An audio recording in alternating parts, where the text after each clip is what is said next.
నూతన సంవత్సరం వేడుకల సందర్భంగా నగరంలో సన్బర్న్ పేరుతో నిర్వహిస్తున్న ఈవెంట్ తీవ్ర దుమారం రేపుతోంది. ఏ రాష్ట్రంలో జరిగిన వివాదాలు చుట్టుముట్టే ఈ ఈవెంట్ను ఈసారి మాదాపూర్లో నిర్వహించేందుకు ఏర్పాట్లు చేస్తున్నారు. ఈవెంట్కు సైబరాబాద్ పోలీసులు ఇంకా అనుమతి ఇవ్వకుండా ఆన్లైన్లో టికెట్లు విక్రయించడం చర్చనీయాంశంగా మారింది. ఈ వ్యవహారంపై సీఎం రేవంత్ రెడ్డి ఆగ్రహం వ్యక్తం చేశారు. కలెక్టర్లు, ఎస్పీల సమావేశంలో ముఖ్యమంత్రి ఈ ఈవెంట్కు అనుమతి ఎవరిచ్చారని ప్రశ్నించడం, ఆన్లైన్లో బుకింగ్లు ఎలా ప్రారంభించారని ప్రశ్నించినట్టు తెలిసింది. ఆ వెంటనే సైబరాబాద్ పోలీసు ఉన్నతాధికారులు ఈవెంట్ నిర్వాహకుల్ని, బుక్ మై షో ప్రతినిధుల్ని పిలిపించుకొని గట్టిగా మందలించారు. హద్దు మీరితే చట్టపరమైన చర్యలు తీసుకుంటామని హెచ్చరించినట్లు సమాచారం.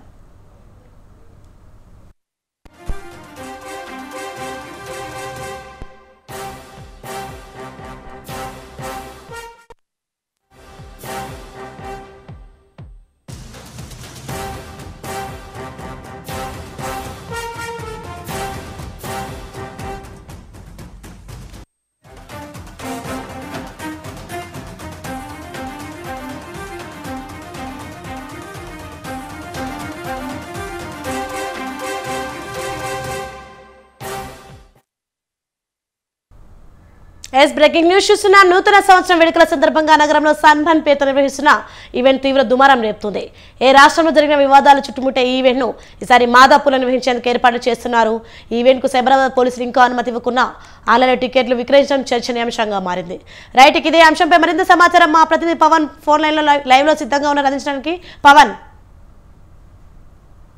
సన్బర్న్ ఈవెంట్ పై పోలీసులు చాలా సీరియస్గా ఉన్నారు. దీనికి సంబంధించి ఎలాంటి అనుమతులు తీసుకోకుండా ఇటు పోలీసులు బుక్ మై షో ద్వారా టికెట్లు ఎందుకు విక్రయిస్తున్నారని చెప్పి కూడా ఇటు పోలీసులు కూడా చాలా సీరియస్గా ఉన్నారు. సన్బర్న్ సంబంధించి కావచ్చు, బుక్ మై షో సంబంధించిన టికెట్ ద్వారా అమ్మకం చేస్తున్నారు. బుక్ మై షో సంబంధించిన ఈవెంట్లను కూడా పోలీసులు వారికి వార్నింగ్ కూడా ఇచ్చారు. ఎందుకంటే అనుమతి లేకుండా దీనికి సంబంధించి సన్బర్న్ ఈవెంట్ పైన ఎలా టికెట్లు అమ్ముతారు, ఆన్లైన్ ద్వారా ఎందుకు టికెట్లు అమ్ముతున్నారు, అసలు దీనికి సంబంధించి పర్మిషన్ ఎవరిచ్చారో అది సంబంధించి కూడా పూర్తిగా సైబరాబాద్ కమిషనర్ అవినాష్ మోహంతి చాలా సీరియస్గా ఉన్నారు. అయితే ఇప్పటికే దీనికి సంబంధించి ఎక్కడ కూడా పోలీసుల నుంచి సన్బర్న్ కార్యక్రమానికి అనుమతి తీసుకోలేదు. కాబట్టి ఒక ఈవెంట్కి సంబంధించి ఇప్పటికే టికెట్లు కొన్న వారంతా కూడా కొంత వివాదాస్పదంగా మారింది. అసలు సన్బర్న్ ఈవెంట్కి సంబంధించిన విషయంలో పోలీసులు చాలా సీరియస్గా ఉన్నారు.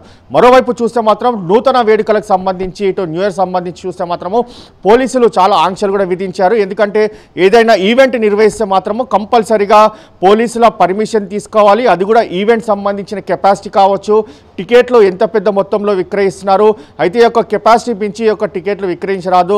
అంతేకాకుండా కొంత లిక్కర్ సరఫరా చేస్తున్న సంబంధించి యొక్క ఈవెంట్లో అయితే అక్కడ ఎక్సైజ్ సంబంధించిన పర్మిషన్ కూడా తీసుకోవాలి. అలా చాలా ఆంక్షలు కూడా పెట్టారు. రాత్రి 1 గంట వరకు మాత్రమే అనుమతి ఉంటుంది. 1 గంట తర్వాత ఈవెంట్లు కొనసాగితే మాత్రము వారిపైన చట్టరీత్యా చర్యలు కూడా తీసుకుంటామని చెప్పి మరోవైపు పోలీసులు కూడా హెచ్చరికలు కూడా జారీ చేశారు. ఇదంతా చూస్తుంటే మాత్రం దీనికి సంబంధించి ఇటు డ్రగ్స్ పైన పోలీసులు చాలా ఉక్కుపాదం మోపారు, చాలా సీరియస్గా ఉన్నారు. ఎక్కడైనా అంటే న్యూ ఇయర్ వేడుకలు కాకుండా మామూలుగా సంబంధించి డ్రగ్స్ సరఫరా పైన ఇప్పటికే యాంటీ నార్కోటిక్ బ్యూరో కూడా దీనికి సంబంధించి ప్రత్యేక టీమ్స్ కూడా ఏర్పాటు చేసింది. ఎక్కడ డ్రగ్స్ సంబంధించి సరఫరా కాకుండా పూర్తిగా చాలా నిఘా కూడా పెట్టింది. ఎందుకంటే ఇప్పటికీ ఒక డ్రగ్స్ ముఠాలపైన దీనికి సంబంధించి నిఘా పెట్టి ఇప్పటికే కొంతమందిని కూడా అరెస్ట్ చేశారు. రాబోయే రోజుల్లో మాత్రము తెలంగాణ రాష్ట్ర వ్యాప్తంగా ఎక్కడ కూడా డ్రగ్స్ అనే ఒక పేరు వినిపించకుండా చేయాలని చెప్పి ఇప్పటికే సీఎం రేవంత్ రెడ్డి కూడా పోలీసు ఉన్నతాధికారులకు ఆదేశాలు కూడా జారీ చేశారు. ఆదేశాలు జారీ చేసిన నేపథ్యంలో ఎక్కడ కూడా యొక్క డ్రగ్స్కి సంబంధించి యొక్క సరఫరా కాకుండా చూస్తామని చెప్పి దీనికి సంబంధించి పోలీసులు కూడా ప్రత్యేకంగా కొన్ని టీమ్స్ కూడా ఏర్పాటు చేసి చాలా సీరియస్గా పోలీసులు కూడా పనిచేస్తున్న పరిస్థితి కూడా చూస్తున్నాము. మొత్తానికి చూస్తే మాత్రము 31st నైట్కి ఈవెంట్స్ పైన ఇటు సైబరాబాద్ కావచ్చు, హైదరాబాద్, రాచకొండ ఎక్కడైనా సరే దీనికి సంబంధించి ఈవెంట్ నిర్వహిస్తే మాత్రం కంపల్సరీగా పోలీసులు అనుమతి తీసుకోవాల్సిందే. ఒకవేళ పోలీసులు అనుమతి రిజెక్ట్ చేస్తే మాత్రం ఈ యొక్క ఈవెంట్కి సంబంధించి నిర్వహించొద్దు. ఒకవేళ నిర్వహిస్తే వారిపైన కూడా చట్టరీత్యా చర్యలు తీసుకుంటామని చెప్పి పోలీసులు చెప్తున్నారు పరిస్థితి కనిపిస్తుంది. అంతేకాకుండా గతంలో కూడా 31st నైట్కి సంబంధించి చూస్తే కొన్ని కేసులు కూడా నమోదయ్యాయి. ఎందుకంటే అశ్లీలత ఉన్న నేపథ్యంలో పబ్లో కావచ్చు, రెస్టారెంట్లో కావచ్చు అశ్లీలత ఉంటే మాత్రము చాలా ఖచ్చితంగా వారిపైన ఉక్కుపాదం మోపుతాము. ఎందుకంటే ఇప్పటికే దీనికి సంబంధించి పూర్తిగా పోలీసులు కొన్ని నిబంధనలు కూడా విధించారు. ఎక్కడ కూడా అశ్లీలత ఉండొద్దు అనేది మాత్రము ప్రధానంగా దీనికి సంబంధించి పోలీసులు చాలా రోజుల నుంచి కూడా చెప్పుకొస్తున్న పరిస్థితి కూడా చూస్తున్నాము.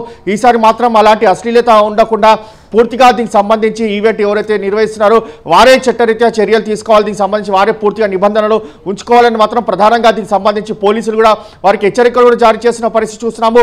మొత్తానికి మాత్రం 31st నైట్ ఈవెంట్స్ అయితే పోలీసుల అనుమతితో ప్రశాంత వాతావరణంలో కొనసాగే విధంగా కూడా ఈవెంట్కి సంబంధించిన మేనేజర్స్ కూడా పూర్తిగా వారి బాధ్యత వహించాల్సిందని మాత్రం ప్రధానంగా పోలీసులు కూడా హెచ్చరిస్తున్నారు. ముఖ్యంగా సన్బర్న్ కార్యక్రమం పైన మాత్రము సైబరాబాద్ సిపి అవినాష్ మోహంతి మాత్రం చాలా సీరియస్గా ఉన్నారు. Right, thank you Pawan.